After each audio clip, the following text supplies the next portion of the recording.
سچی مومنہ عورت ہمیشہ اپنے شوہر کو بھلائیوں پر آمادہ کرتی، یہی بات اس کے لیے بھلائیوں میں اضافے کا سبب بنتی ہے۔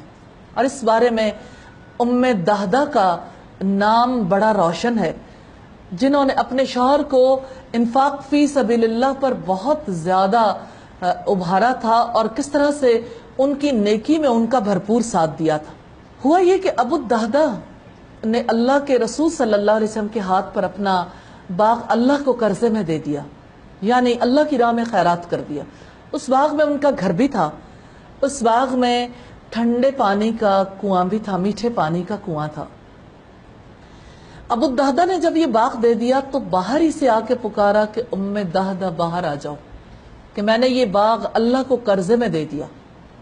تو ام دہدہ نے کہا ابو دہدہ تم نے بہت اچھا سودا کیا۔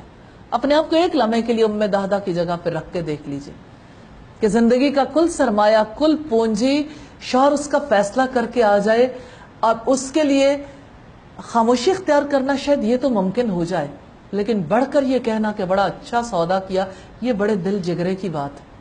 اور یقیناً علم کے بغیر، شعور کے بغیر، پوری سمجھ کے بغیر، حکمت اور فہم کے بغیر ایسی بات کرنا ممکن نہیں ہوتا۔ جب ابو دہدہ نے کہا کہ میں نے یہ باغ اللہ کی راہ میں دے دیا اس امید پر کہ مجھے اس کے بدلے میں جنت میں کھجوروں کے خوشے ملیں گے، تو کہنے لگی واہ کیا نفع بخش سودا ہے، کہ میرے شوہر نے کتنا زبردست سودا کیا، کیا ہی نفع بخش خریداری ہے۔